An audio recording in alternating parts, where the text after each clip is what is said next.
Hi, it's Courtney here with Squire Studio Suburban Microfarm, and it is January the 22nd.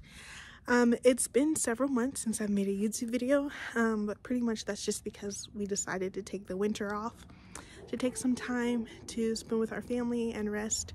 So, and because winter was here, there wasn't really much growing in the garden. The last 2 years we did try to do a little bit of season extension with some low tunnels, but we decided to forego that this year so that we could prioritize rest, because now that we are in 2023, we are going to hit the ground running. So we have a lot of plans, a lot of exciting plans for our micro farm this year, namely finally finishing the front yard farm. So I'm excited to show you guys our progress throughout the year. And what we're going to do today is take a look at our January garden. So let's take a tour. Okay, so as you can see, there is not a whole lot growing right now. So it's going to be a really quick garden tour. I don't normally do garden tours until the spring, but since I didn't actually end up doing a garden tour every month last year, I'm making it my goal to do one every month of this year. So I'm going to start out with how things are looking here in January. This is our flower path. We have this sidewalk that goes down the center of our yard, and on this side is where we have our garden, and on this side is where we just have our family side of the yard, so where my kids play and everything like that. On either side of this sidewalk, I like to grow tons and tons of flowers during the season. I have planted here some mums, which I put these here in the fall, and they've pretty much died back. So I'm starting to cut them down so that they can rebloom next fall. And then here along the edge, these are Shasta daisies. And then towards the back, I have some daffodils. On this side is predominantly daffodils all the way from back here towards the front edge. And then behind the daffodils, I have some snapdragons that have been there for about a year, and they need to be cut down, and they'll rebloom for me in the spring. This is our arch trellis. There's still a few remnants left from our fall crops. Over in this mulched area, I have daffodils, and then in this bed there's peppermint and several weeds that need to be pulled. I haven't planted anything new in that bed there or that bed there, but I think what we're going to end up growing here is either peas or tomatoes, potentially Kajari melon. We did grow Kajari melon here in the summer of last year, and you can see there's a little bit of remnants of the Kajari melon vine still there. And then we grew a tomato here, Barry's Crazy Cherry, that actually ended up making its way almost to the top of the trellis, and I've slowly been cutting it down through the winter. We have our 2 square beds here at the edge that are pretty much just mulched up. There's a couple of ranunculus corms in here that I just put in there to see if they were still viable. I'm not sure if we'll get flowers from them or not, but they're in there, and if we do end up getting flowers, then that'll be a really nice surprise. There's one there, and then one there. And then we have a snapdragon that I planted last year. Yeah, and it's doing okay. It's a really pretty color, so if it can throw off some long stems this spring, that would be awesome. And then over here, I tried to do a cover crop, but I think I sowed them a little bit too late in the season. The little bit of green that you can see over here is crimson clover. This is our hugelkultur bed. In this bed, we have dug down below the depth of the raised bed, and we have buried a lot of unfinished compost. We did that last year, and then by the beginning of this year, it was all broken down, so it really enriched the soil. We grew pink banana squash here last year, which is a really heavy feeder, and it did really well. So we decided to do the same thing again this spring. We dug down maybe a foot or two below the depth of this raised bed, and we buried more unfinished compost, and then we topped it up with the soil that we had dug out. And then I have transplanted here some Shasta daisies. They multiply every year, so my goal is, as they continue to multiply, to separate them at the end of the season and then to just replant them so that I can have tons and tons of Shasta daisies. They're perennial, so they'll come back year after year. These 4 beds in the center are what I call our flower beds, because I primarily grow zinnias and sunflowers here. Last year I also grew some okra, Roma tomatoes, and zucchini in these as well, but this year my focus is going to be on growing the cut flowers here. So right now these 4 beds are just mulched up. We do try to keep the beds watered once a week just to keep them from drying out over the winter season. And because where we're located in zone 8A, our ground actually doesn't freeze. So, and it is extremely dry here. So we do well to just water once a week and then keep everything heavily mulched. Towards the back there, we do have a couple calendula in that very back bed.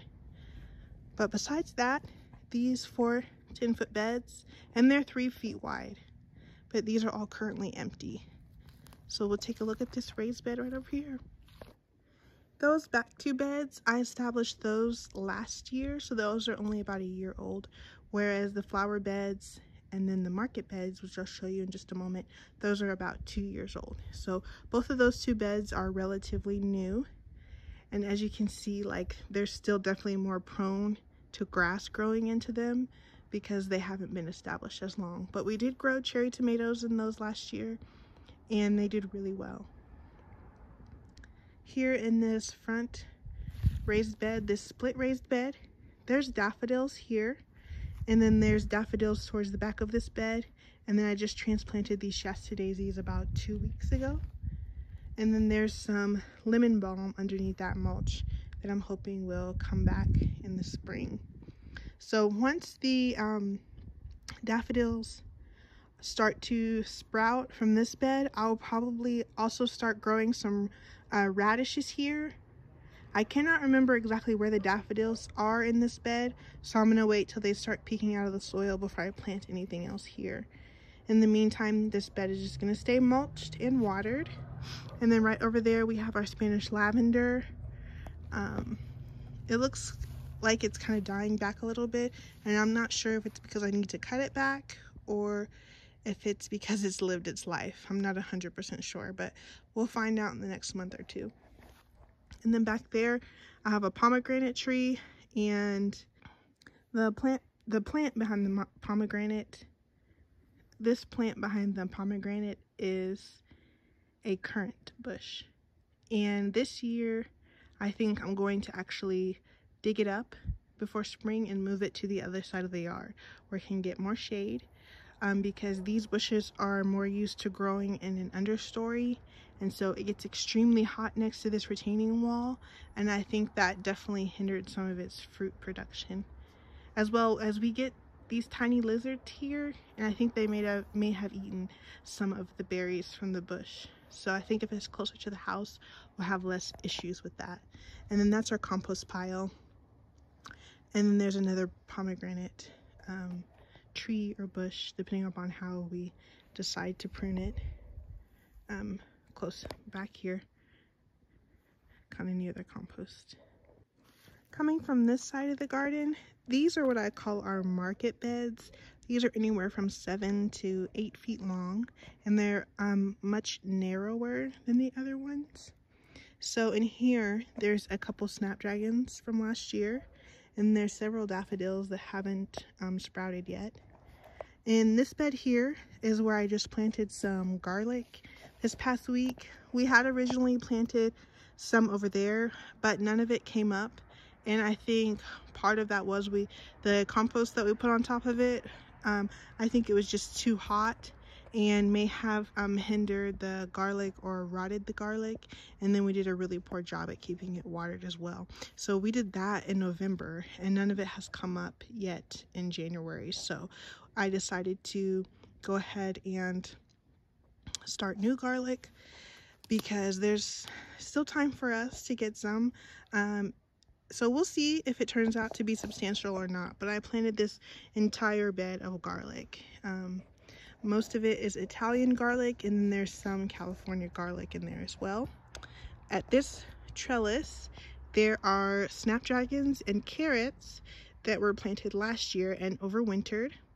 There's snapdragons over there, and then there's several daffodils towards the base of this trellis. And then there's also some self-seeded sweet peas. I wanted to show quickly behind me this eucalyptus that has been in the ground for 2 years, but I think I'm actually going to dig it up this year and move it somewhere where it's not hindered by this snapdragon and the sidewalk. I think I'm going to move it maybe over here because I think it'll appreciate the heat from this retaining wall. But over to this bed, these sweet peas along the edge of this trellis, these were all self-seeded. And they overwintered magnificently. So what I did about a week ago was I dug them up because they had just kind of like scattered all in the bed. So I dug them up and transplanted them at the edge of the trellis so that they can trellis up once they start to get some significant height on them. I'm really glad that these self-seeded, because this variety, I actually didn't start any of these seeds this year, and I really liked having this variety in the garden last year. I want to say it's called Sweet Dreams, sweet peas. Okay, let's go take a look at the final 2 beds right over there. I wanted to mention as well that we put some wood chips here in the path between this garlic bed and this sweet pea and carrot bed. We also put wood chips between that bed and the next.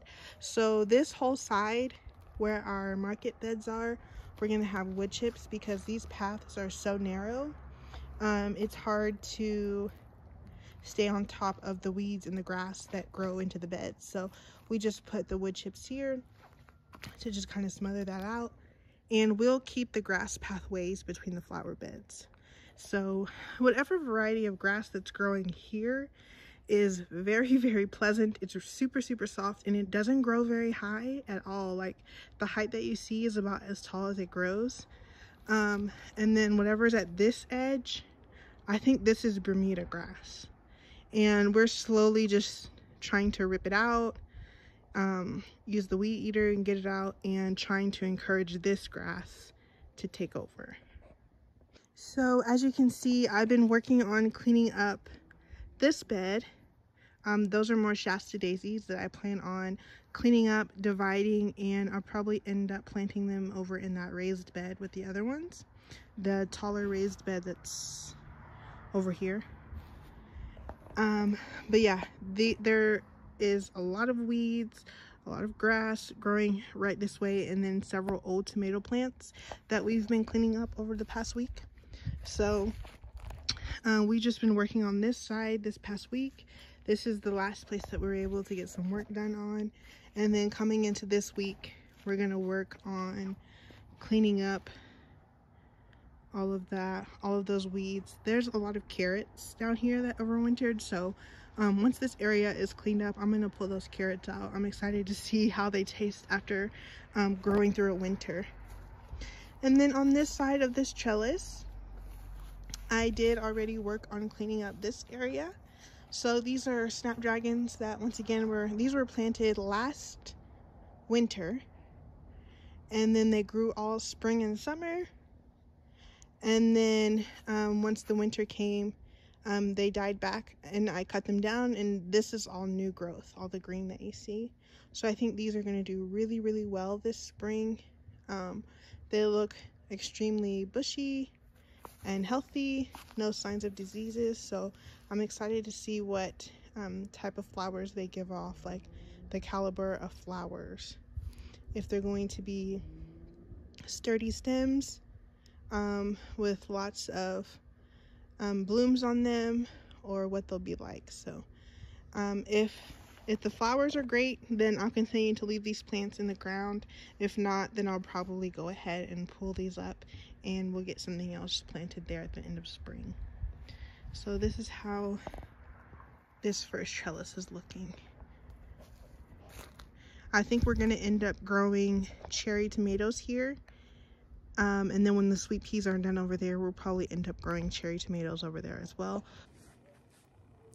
Well, my phone's battery died, so I had to go charge it for a little bit before I could film this outro. But that is the way that the garden is looking here in January of 2023. We have a lot of work to do in preparing for this upcoming season, but we have several seeds started in our basement grow room. And coming up, that's probably what my next video will be about, is what plants we currently have started and some of the things we plan on growing for the 2023 season. So I look forward to showing you guys our progress over the next several months. And until next time, keep learning and keep growing.